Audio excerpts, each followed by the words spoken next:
언리시드 메시지를 계속 선포하고 있습니다. 근데 연말과 연초에 사실은 이게 뭐 가벼운 메시지는 아니잖아요. 뭔가 막 축복과 뭔가 좀 기쁨과 이걸 더 격려하고 해야 되는데, 또 이번에 주신 마음이 이 언리시드, 새로운 시즌을 맞이해서 우리가 풀어야 될 것, 끊어야 될 부분들을 이제 끊고 가자라고 하는 그런 마음들을 주셔서 이번에 이제 언리시드 메시지를 좀 나누고 있습니다. 아마 내년 초까지 좀 이렇게 나누게 될 것 같아요. 자, 오늘은 6번째 말씀을 나눕니다. 오늘 말씀의 제목은요, 따라합시다. 가인의 길에 서지 말라. 아멘. 창세기 4장 13절부터 14절 말씀인데, 이걸 말씀을 좀 가면서 우리 구절구절을 읽으면서 나누도록 하겠습니다. 그래서 좀 이 포커스가 지금 어디를 가고 있냐면 가정이에요. 또 어떻게 보면 가정 그러면 부부 관계이기도 하지만, 또 가정 안에서 또 부모님들을 통한 다음 세대에게 흘려보내는 어떤 하나님의 어떤 이 축복과 은총, 아니면 은총과 축복이 흘러가지 않으면 또 다른 게 흘러간다는 거죠. 그래서 이 가정 안에서 하나님 주신 복과 은혜가 흘러가야 되는데, 반대로 우리가 원하지 않는 어떤 그런 어떤 우리 안에 안 좋은 것들, 또 내 안에 의도치 않게 부어진 것들이, 나쁜 것들이 우리 자녀들에게 흘러가지 않도록 우리의 세대, 부모님의 세대들 안에서, 우리의 세대 안에서 이것들을 끊어야 된다는 거예요. 아멘. 사실 가정은요, 우리가 거기에 거하면서 따뜻한 위로와 격려와 또 안식을 얻는 어떤 하나님의 정하신 울타리잖아요. 근데 그런 어떤 사랑의 울타리 안에서 우리가 의도하지 않는 어떤 상처, 또 아픔, 이런 것들을 경험하기도 합니다. 성경이 우리에게 보여주는 그 인류 최초의 가정, 어디였죠? 아담과 하와의 가정에서도 이런 일들이요, 일어난다는 거죠. 아담과 하와, 그리고 아담과 하와의 두 아들, 이 가인과 아벨한테서도요, 이런 일들이 있었다는 거예요. 하나님이 허락하신 첫 번째 가정에서도 기쁨과 함께 갈등이 있었다는 겁니다. 그래서 오늘 나눌 가인과 아벨의 이야기는요, 단순히 수천 년 전에 있었던 비극적인 이야기구나, 슬프다, 이런 정도가 아니라 바로 지금 이 시대를 살아가고 있는 우리들에게, 또 우리 가정과 또 공동체에 내 마음을 비춰주는 영적인 거울과 같은 이야기라는 거죠. 아멘. 우리는요, 이 거울 앞에서 내 안에서 뭘 발견할 수 있냐면, 가인의 영이라고 하는 인본주의의 어떤 뿌리 깊은 그런 죄성을 발견할 수 있다는 거예요. 그런데 이 가인의 영이, 이 인본주의가요, 우리의 가정을 파괴하고, 또 우리의 하나님과의 관계를 무너뜨리고, 다른 사람들과의 관계조차도 이게 무너뜨리고 하고 있는 어떤 이런 그런 영적인 아주 심각한 문제라는 거죠. 그래서 오늘 이 말씀을 통해서요, 7가지 가인의 영의 특징을 살펴볼 텐데, 이거를 통해서 우리가 이런 나쁜 것들이 있었구나, 이제 아는 것에서 이것을요, 믿음으로, 기도로, 예수의 보혈의 능력으로 끊어내고, 아멘, 이제는 가인의 길에서 돌이켜서 아벨의 믿음이 회복되어지는 그 은혜가 있게 될 것을 예수 이름으로 선포합니다. 아멘. 자, 첫 번째는요, 가인의 영은 하나님의 말씀하신 것보다 자기의 방법과 관점을 더 중요하게 여겼다는 거, 이게 가인의 영의 특징이었다는 거죠. 창세기 4장 3절에서 5절까지 말씀 같이 한번 읽어보도록 하겠습니다. 시작. 세월이 지난 후에 가인은 땅의 소산으로 제물을 삼아 여호와께 드렸고, 아벨은 자기도 양의 첫 새끼와 그 기름으로 드렸더니 여호와께서 아벨과 그의 제물은 받으셨으나 가인과 그의 제물은 받지 아니하신지라. 가인의 몹시 분하여 안색이 변하니. 아멘.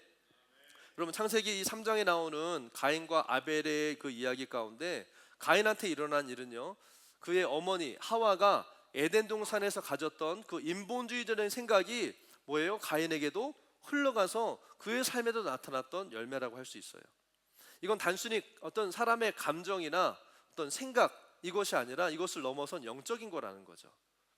여러분, 가인의 영이라는 것은요, 가인에게만 있는 것이 아니에요. 이 영적인 흐름, 이 저주는 하와로부터 나온 모든 인류 가운데 대대로 내려와서 우리가 아주 가까이에서, 어쩌면 우리 가정 안에서도 보고 경험할 수 있는 일이라는 거죠. 이 가인의 영이 뭐라고요? 가인은 땅의 소산을 하나님께 드렸고, 아벨은 뭐예요? 양의 첫 새끼를 드렸죠. 두 사람의 제사가 달랐어요. 양의 첫 새끼와 그 기름을 하나님께 드렸던 이 아벨, 그런데 하나님 누굴 걸 받으셨어요? 아벨의 제사를 받으셨죠. 여러분, 하나님이 받으시고 안 받으신 그 이유, 창세기 말씀을 통해서 여러분 이유를 너무나 잘 아시죠? 왜 그랬어요? 하나님이 말씀하신 대로, 모니터 조금만 줄여주시면 감사하겠습니다. 하나님이 말씀하신 대로 드린 아벨과 또 자기 나름대로 드렸던 가인의 제사의 차이였다는 거예요. 여러분, 이 가인과 아벨의 제사의 차이는요, 단순히 하나님께 내가 뭘 드렸는지 그게 문제가 아니었다는 거예요. 하나님이 말씀하신 대로 드렸느냐에 관한, 다시 말해서 하나님께 나아가는 마음과 중심의 태도에 관한 문제였다는 거예요. 이해가 되십니까? 여러분, 가인의 제사는 피해 제사가 아니었어요. 여러분, 죄인된 인간이 하나님께 나아가기 위해서는 반드시요, 피 흘린 대속 제물, 그 피가 있어야 되는 거예요. 이게 하나님의 이 영적인 원리입니다. 아멘. 하나님은 분명히 그래서 아담과 하와에게 이걸 가르쳐 주셨을 거예요. 그러니까 아벨이 그렇게 드렸겠죠. 아벨이 그냥 자기 생각으로 양새끼를 잡아서 드리지 않았을 거라는 거예요. 그 아담과 하와 아빠 엄마한테요, 분명히 배웠다는 거예요. 하나님 이렇게 하라고 말씀하셨어. 그대로 한 거죠. 근데 가인은 그 영적인 원리를 중요하게 생각하지 않았던 거예요. 그러니까 가인이 농부여서 채소를 드리고 아벨이 그 양치는 목자여서 양을 드린 게 아니었다는 거예요. 나름대로 가인은요, 하나님 앞에 열심히 제사를 드렸어요. 아마 가인이 뭘 드렸어? 그냥 지나가다가 파 한 단 뽑아가지고 하나님께 드렸을까요? 안 그랬을 거예요.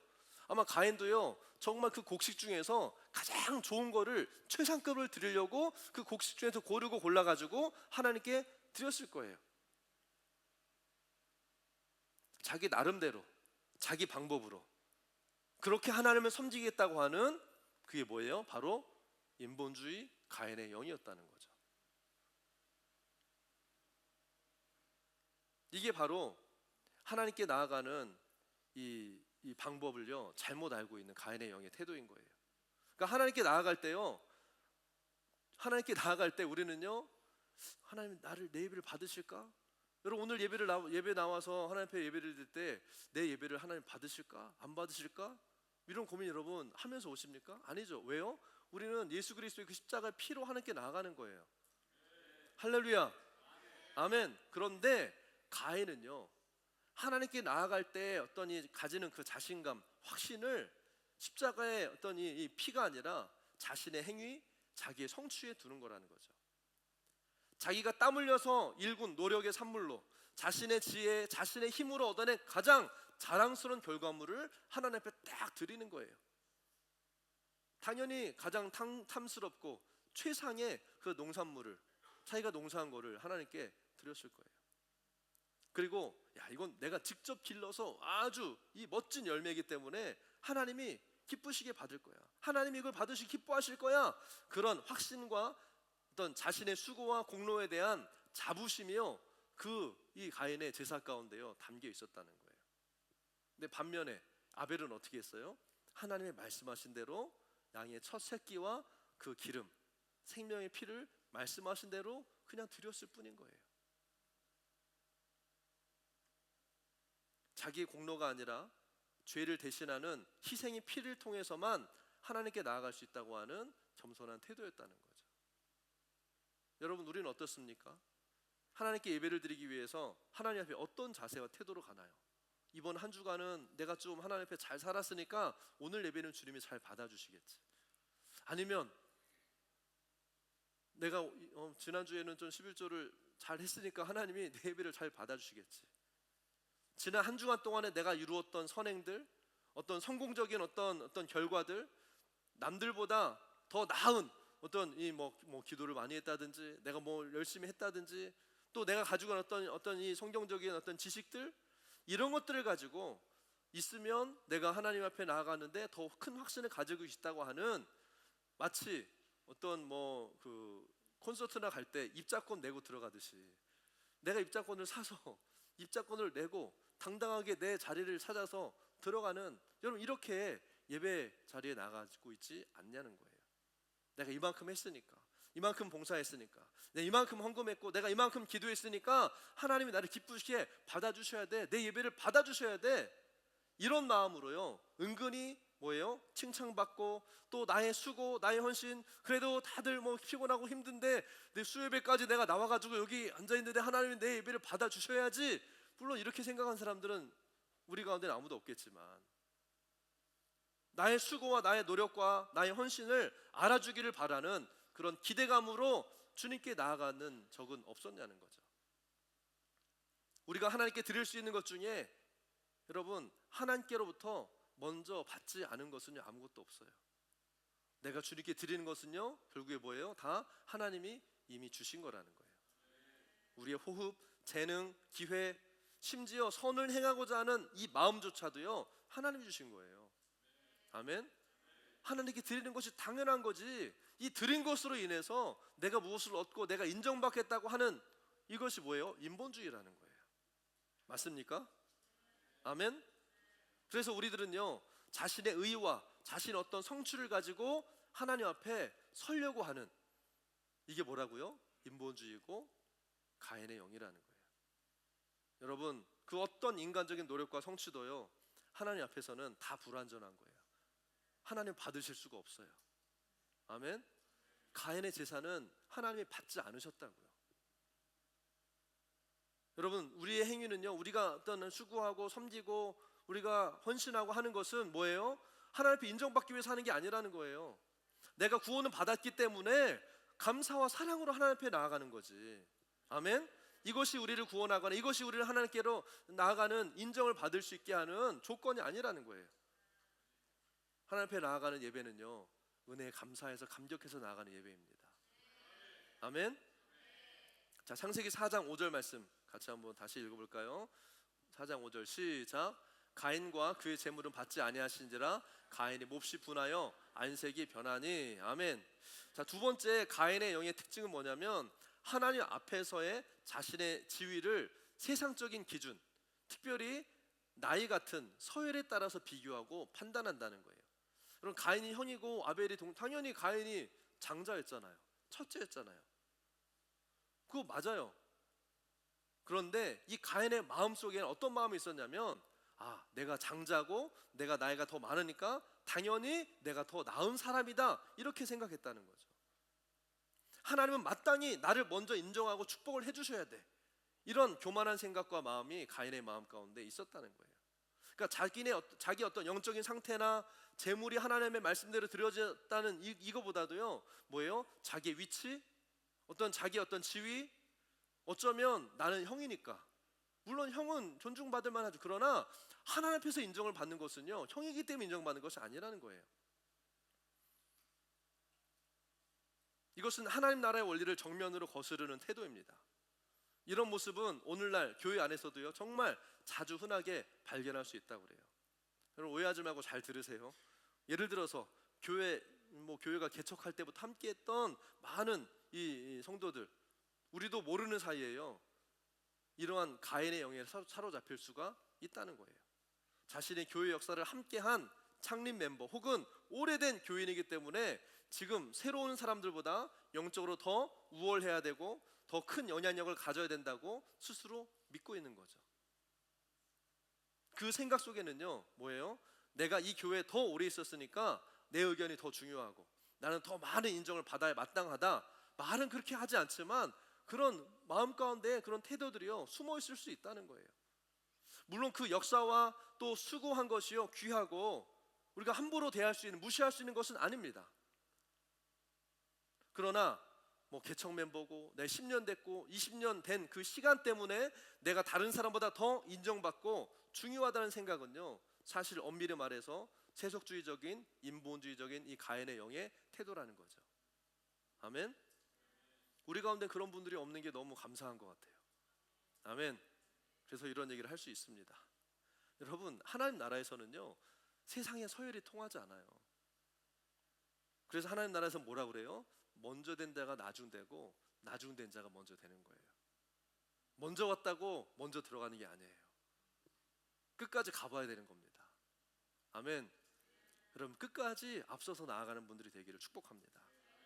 영적인 성숙이나 하나님과의 친밀함은요 내가 교회를 얼만큼 다녔는지, 교회를 언제 등록했는지, 언제 세례를 받았는지, 직분이 내가 뭐 성도고 뭐 리더고 뭐 목사일지라도요, 그것에 결코 비례하지 않는다는 거예요. 그런데 이 가인의 영에 사로잡힌 사람은요, 끊임없이 자신을 다른 사람들과 이런 기준으로 수평적으로 사람들과 자기 자신을 비교하는 거예요. 여러분, 오늘 이 말씀에서 보니까 가인은요, 자신의 재물이 하나님의 기준에 맞지 않다는 사실을요 아마 알았을 거예요. 알아. 나도 그렇게 하는 게 하나님 말씀하신 거 알아. 그런데 뭐예요? 하나님의 말씀보다 자기의 생각과 방법대로 하기를 원했던 거죠. 아는데 이렇게, 왜 하나님이 왜 나는 장자인데, 나는 그래도 첫째인데, 그래도 나는 아버지보다 형인데 하나님 당연히 받아주셔야지, 인정해 주기를 바랬던 거죠. 장자로서 동생보다 하나님의 은총을 자기가 그렇게 해도 더 받을 거라고 생각했던 거예요. 그러니까 오늘 말씀에 보니까요, 안색이 변화했더라. 사실 안색이 변할 이유가 없었어요. 왜 동생, 내가 뭘 잘못했지? 바꾸면 되는 거잖아요. 하나님께 왜 안 받으셨어요? 안색이 변할 필요가 없는 건데, 이 가인이 가졌던 자기 자신에 대한 프라이드, 하나님이 나를 인정해 주셔야 된다고 하는 그 인간적인 이 기대감이요 컸다는 거죠. 자신만만했던 이 가인이요, 동생 앞에서 자존심이 상한 거예요. 그러니까 이제 낯빛이 이제 변했던 거죠. 장자로서 가지는 그 특권과 은총을, 그게 있었잖아요, 가인한테. 근데 그거를 감사가 아니라 동생보다 높아지고 대접받기 위한 것으로 여겼던 이 가인은요, 결국 자신을 시기와 분노로 가득 채웠고 나중에는 동생을 죽이는 죄악에 빠지고 말았다는 거죠. 이게 가인의 영이에요. 자, 또 세 번째, 이 가인의 영은요, 자기 스스로를 죄악으로 이끄는 것뿐만 아니라 하나님의 집 안에서 갈등을 일으켜 버립니다. 이 가인의 영은요, 자신에 대한 하나님의 어떤 인정이, 자기가 하나님이 나를 인정해 주지 않는다고 생각할 때 자기보다 하나님께 인정받는 것처럼 보여지는 사람들을 보고요, 시기하고 질투하는 거예요. 그래서 어떻게 해요? 그냥 시기하고 질투하는 데 멈춰 있는 게 아니라 가서요, 그 사람을요 문제를 일으켜요. 갈등을 일으켜요. 그래서 보통 교회나 이 공동체에서 보면요, 한때 열심이었지만 더 이상 움직이지 않고 성장하지 않는 그런 사람들이 오히려 새롭게 열심을 내서 하나님의 역사에 동참하려는 사람들을요 곱지 않은 눈으로 바라보여. 뭐 얼마나 하나 보자, 뭐 나도 옛날에 다 그랬어, 막 이러면서 그들은 더 이상 하늘로부터 내려오는 새로운 기름 부으심이나 신선한 어떤 하나님의 그 음성이나 계시를 듣지를 못해요. 이런 사람들은요, 자신들 옆에서 계속해서 성장하면서 하나님을 새롭게 경험하는 사람들을 보면 마음속에서요 뭐가 일어나요? 불편한 마음이 올라오는 거예요. 하늘로부터 인정을 받지 못하는 사람들이 지금 인정을 받는 사람들을요 공격하기 시작하는 거예요. 보이게 안 보이게. 만약 모든 교회 사람들이요 매일 각자의 자리에서 살아계신 하나님을 인격적으로 만나서 그분의 음성을 듣고 새로운 일들을 경험한다면 공동체 안에서 이런 불필요한 갈등과 문제가 일어나지 않겠죠. 사실 공동체에서 일어나는 대부분의 그 이유들은요, 하나님과의 그 수직적인 관계 안에 만족을 얻지 못하니까요, 수평적인 관계 안에서 문제가 생기는 거예요. 이걸 반대로 얘기하면 뭐예요? 자꾸 내가 동일한 문제와 갈등들이 사람들과의 관계 가운데 반복적으로 일어난다? 이것은요 사람들과의 문제가 아니라는 거예요. 뭐예요? 그 이전에 하나님과의 개인적인 관계를 내가 점검해 볼 필요가 있다는 거죠. 아멘. 사람들과의 이 관계의 문제는요 결국에는 하나님과의 관계에서 생기는 거예요. 그 사람 문제가 아니라는 거예요. 이 하나님과의 수직적인 연결이 예전만큼 충만하지 않고 이게 더뎌지고 희미해지니까요 자꾸만 뭐예요? 사람들이 못마땅해 보이고 상대방의 잘잘못을 떠나서 내 마음에 그냥 그만 보면, 사람만 보면 불편해지는 마음이 생기는 거죠.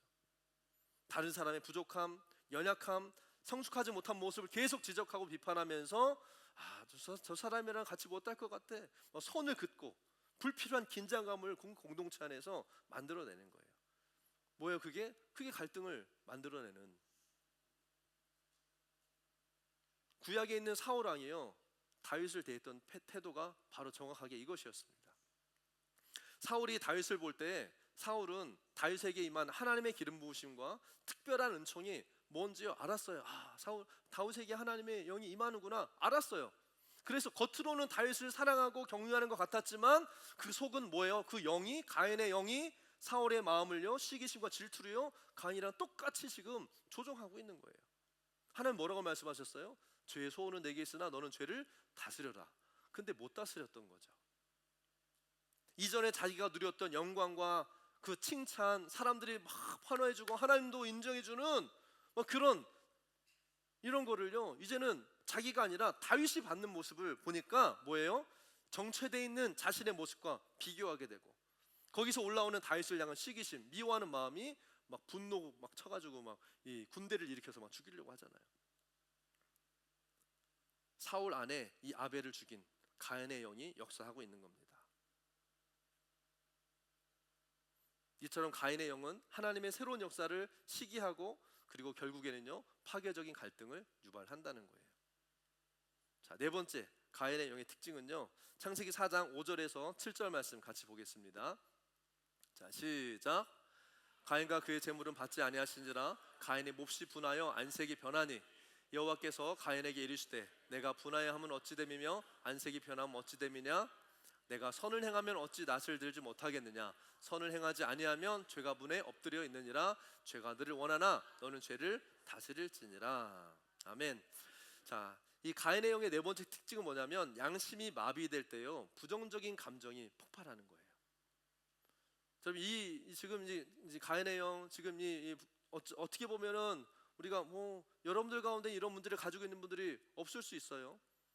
근데 지금 이 시즌 가운데 이 하나님께서 우리에게 말씀하시는 이유는요 아까 서두에서 얘기했던 것처럼 내 안에서 말씀 앞에 비추어지는 것들 가운데 드러나고 발견되는 것들이 있다면 우리가 끊어버려야 된다는 거예요.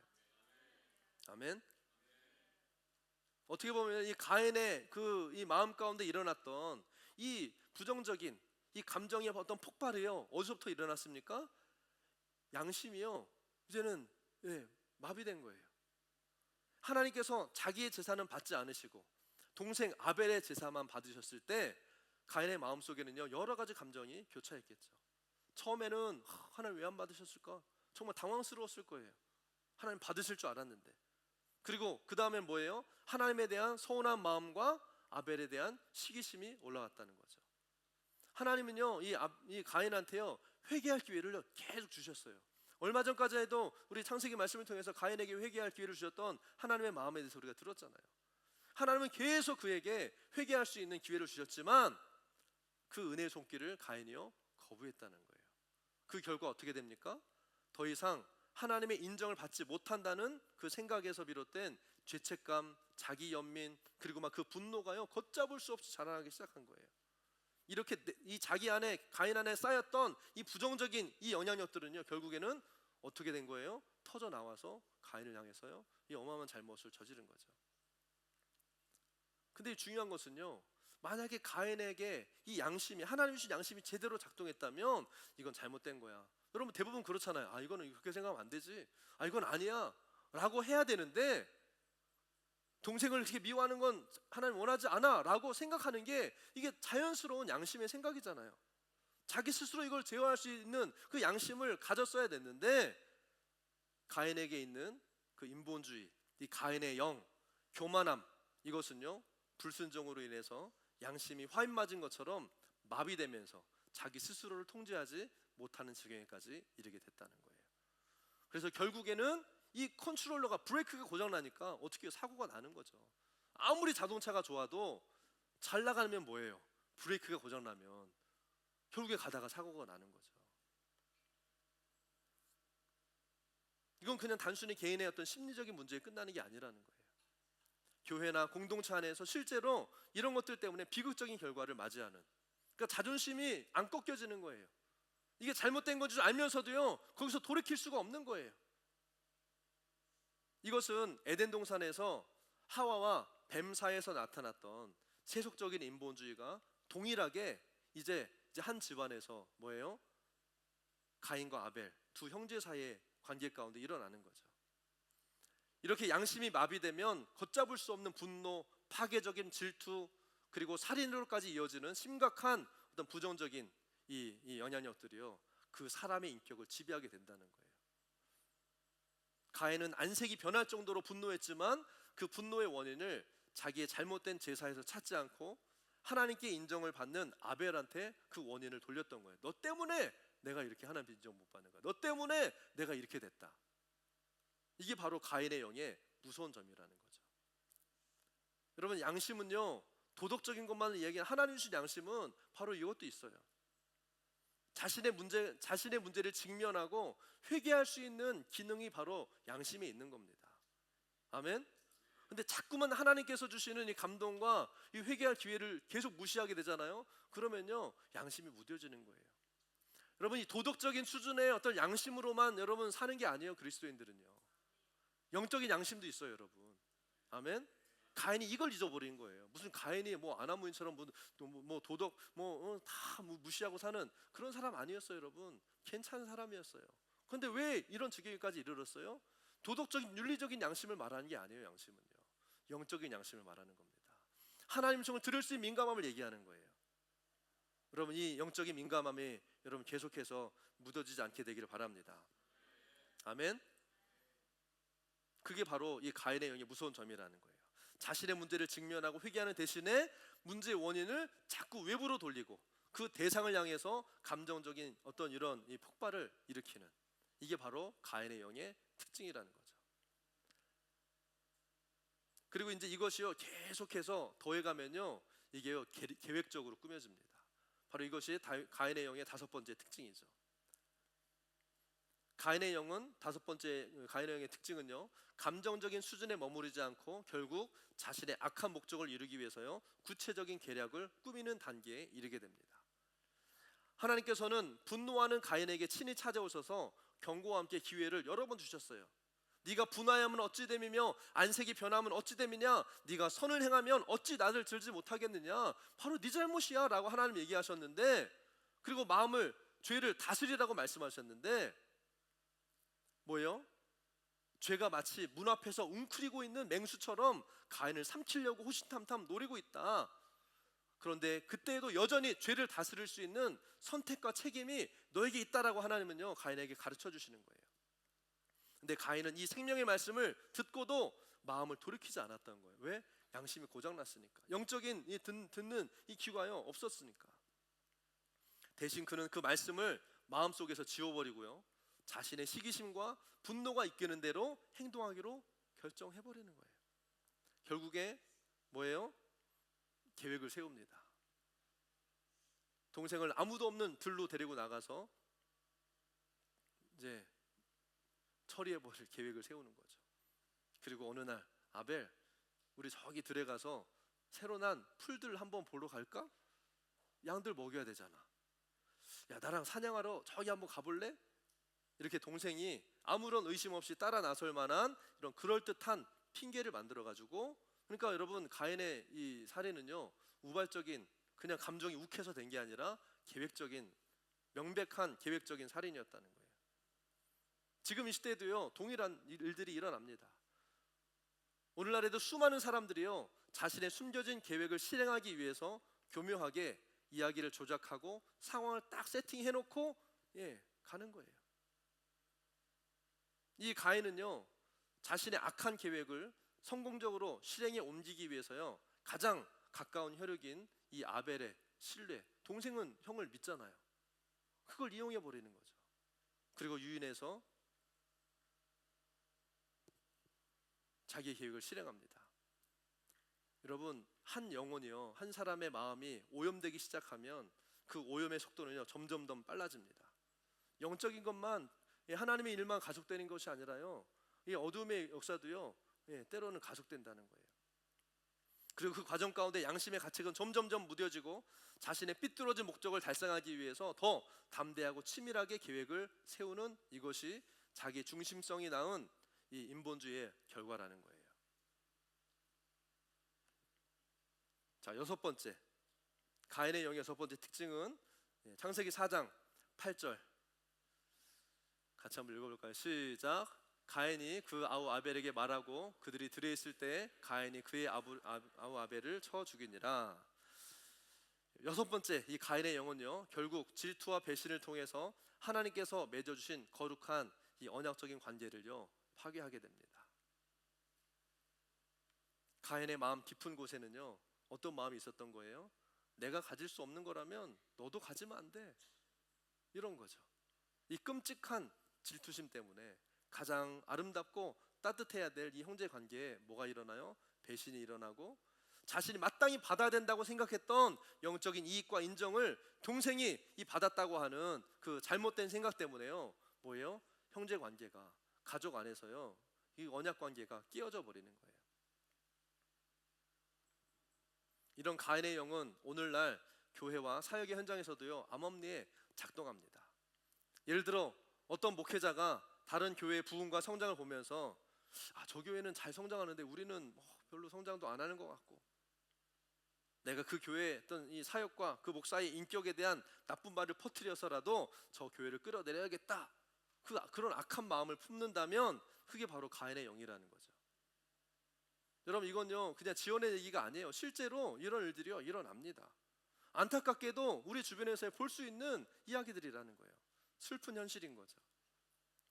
이런 질투, 이런 배신의 모습은요, 동역자 또는 스승과 제자, 심지어 한 교회 안에서의 성도들 사이의 관계에서도요, 심각한 갈등과 문제를 일으키고 공동체를 병들게 하는 거예요. 한 사람이 받은 축복을 함께 기뻐해 주지 못하고, 뭔가 내가 받을 걸 저 사람이 받은 것 같아라고 하는 상대적인 박탈감에 마음을 열어주면요, 이 가인의 영이 마음속에요 스며들기 시작한다는 거예요. 이것을 주의해야 된다는 겁니다. 아멘. 마지막 일곱 번째요, 이 가인의 영의 특징은 뭡니까? 자, 창세기 4장 11절에서 14절 말씀 같이 한번 읽어보겠습니다. 시작. 땅이 그 입을 벌려 내 손에서부터 내 아우의 피를 받았은즉 내가 땅에서 저주를 받으리니 내가 밭을 갈아도 땅이 다시는 그 효력을 내게 주지 아니할 것이요 너는 땅에서 피하며 유리한 자가 되리라. 가인이 여호와께 아뢰되 내 죄벌이 지기가 너무 무거우니이다. 14절. 주께서 오늘 시벤에서 나를 쫓아내시온즉 내가 주의 낯을 배웁지 못하리니 내가 땅에서 피하며 유리한 자가 될지라 무릇 나를 만나는 자마다 나를 죽이겠나이다. 아멘. 일곱 번째 가인의 영의 특징은요, 영적인 이 커버링과 보호하심을 잃어버리는 거예요.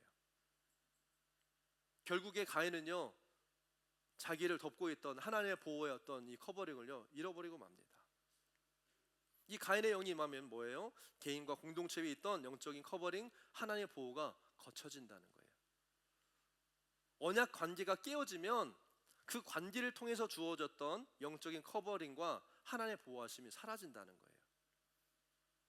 여러분, 이거 잘 들으시기 바랍니다. 마지막 포인트요, 하나님과의 언약 관계와 그리고 하나님께서 맺어주신 사람들과의 이 언약 관계는 그 관계 자체가요 하나님의 보호해 주시는 커버링의 관계가 된다는 거예요. 그 관계 가운데 하나님은요 우리를 영적으로 보호하시는 강력한 울타리가 될 수 있다는 거예요. 그런데 가인처럼 이 하나님과 관계를 스스로, 또 언약 관계를 스스로 파괴하고 하나님의 임재부터 멀어지면요 모든 보호막을 잃어버리게 되는 거예요. 보호막을 잃어버리면 어떻게 됩니까? 어떻게 돼요? 공격받게 되죠. 여러분, 누가 공격해요? 사단 마귀가 공격하는 거예요. 마귀의 직접적인 공격에 그대로 노출되어 버리는 겁니다.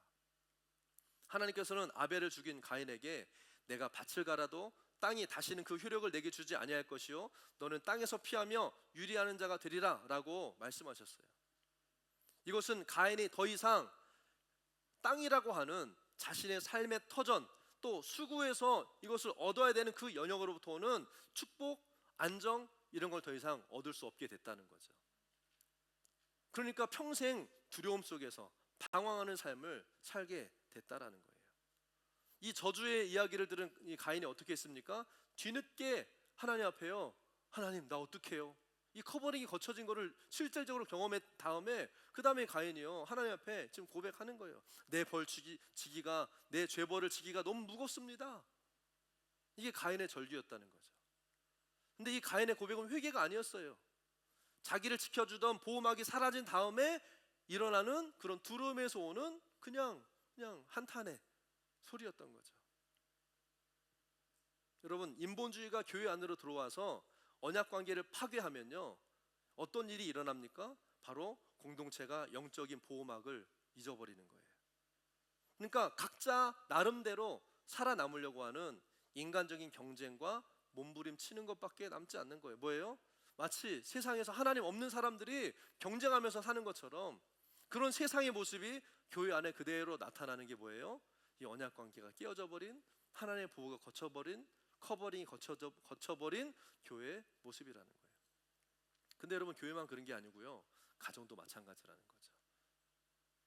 이 결혼 언약을 신실하게 지켜갈 때요, 그 결혼 생활은 하나님의 어떤 커버링과 보호 가운데 있지만 그 언약을 어기고 약속을 깨뜨리고 간음하고 불륜을 저지르는 순간 마귀가 그 가정을요 합법적으로 공격할 수 있는 문이 열리게 된다는 거예요. 재정이에요. 또 마찬가지입니다. 우리 재정은요, 하나님의 어떤 신실한 언약 관계, 재정의 언약이 뭐예요? 하나님께 드릴 이 11조에 당연히 하나님께 드려야 되는 거고, 이 성경이 말하고 있는 이 헌금 생활, 11조 헌금 생활이라고 하는 이 하나님과의 이 재정의 언약 관계를 통해서 우리는 보호받게 돼 있다는 거예요.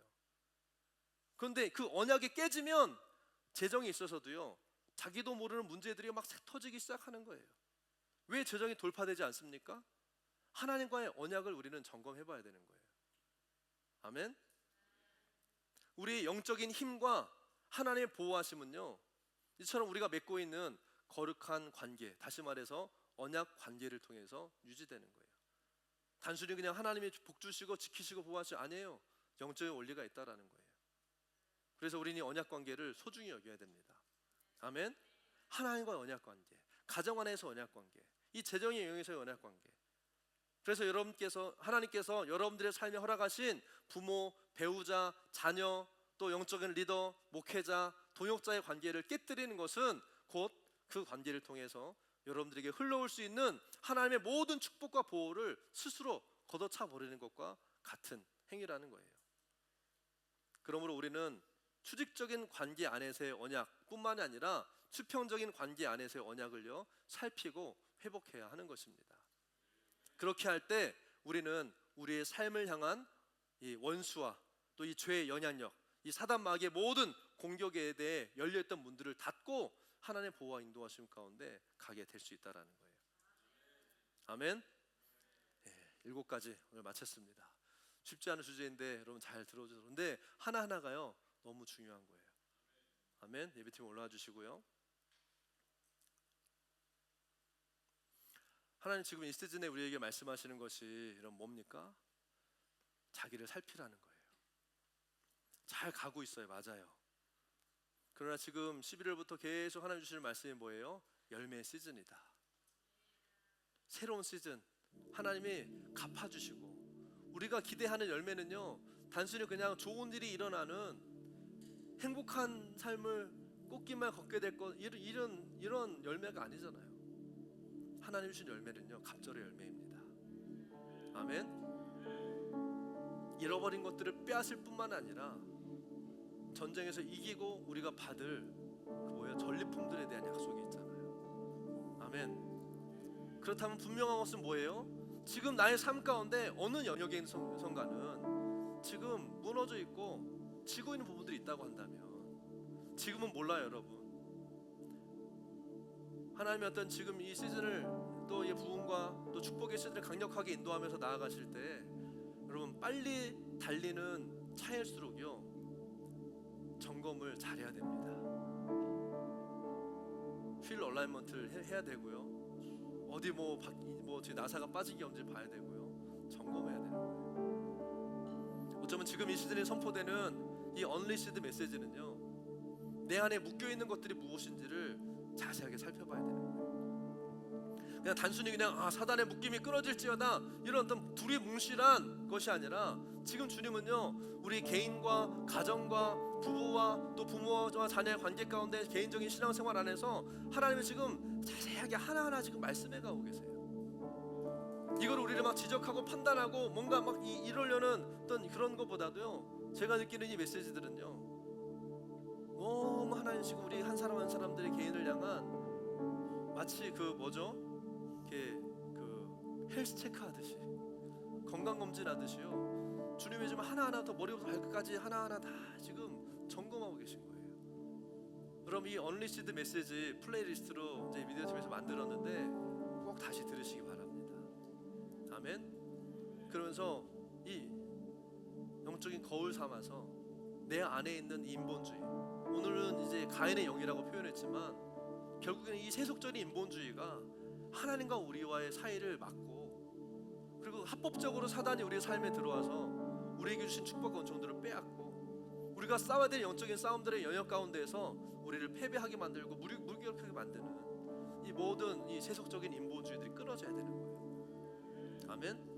근데 그게 뭔지 모르면 우리는 뭔지 모른 채 그냥 다 내어주고 있는 거예요.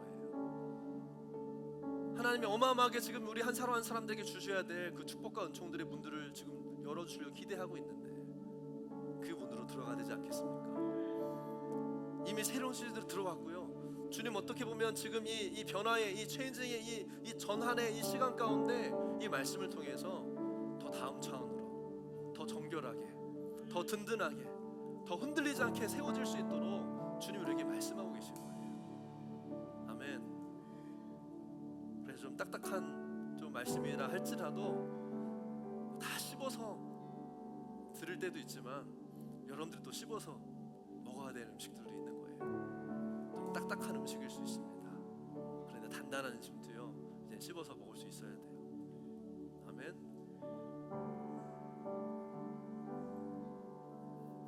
오늘 주님은요 지금 우리에게 나의 의, 또 비교 의식이 내 안에서 가인의 영을 불러들였던 이 비교 의식들을 이제는 내려놓고 가인의 길을 버리고 예수 그리스도의 그 보혈을 의지하는 아벨의 그 믿음의 길로 돌아오라고 말씀하시는 거예요. 나의 행위가 아니라 오직 십자가의 은혜를 의지하라는 겁니다.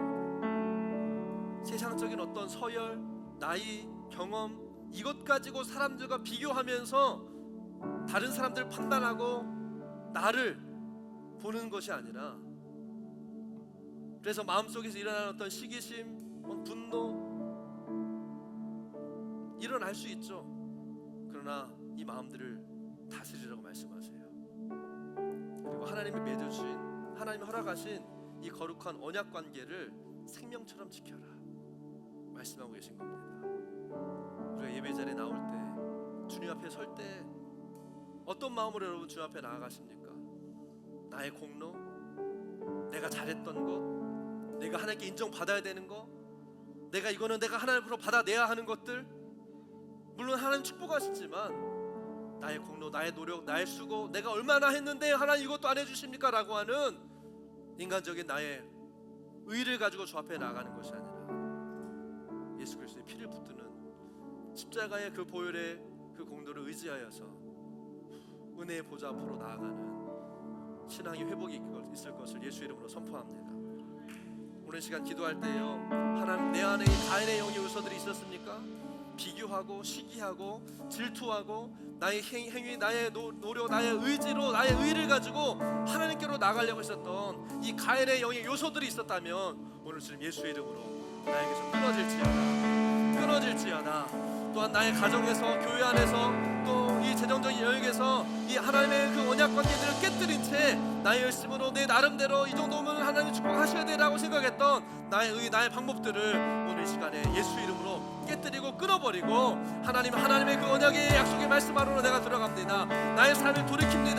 하나님이 주신 언약의 관계 가운데 하나님 보호와 커버링과 축복 안에서 나는 살아가는 그런 인생이 되기 원합니다. 여러분 말씀을 기억하면서 오늘 주님 앞에서 오늘 내 안에 발견되었던 가인의 요소들을 주님 끊어버리고, 주님 나는 하나님의 가인의 영이 아니라 하나님의 아벨의 영으로 하나님 앞에 하나님 예수의 보내 십자가를 의지하며 나아가는 하나님 그런 삶으로 주님 다시금 서겠습니다. 주님 나를 회복시켜 주시옵소서. 내 안에 하나님의 영을 더 부어주시고 이 분비령을 주셔서 하나님 시대 가운데, 하나님 이 시즌 가운데 하나님에서 준비되고 정렬되어지고 세워져서 하나님 축복과 은총과 열매를 쓰들어 나가는 그런 삶으로 인도하여 달라고 우리가 주 앞에 이 시간 주여 한번 부르고 기도하며 나아가도록 하겠습니다. 주여!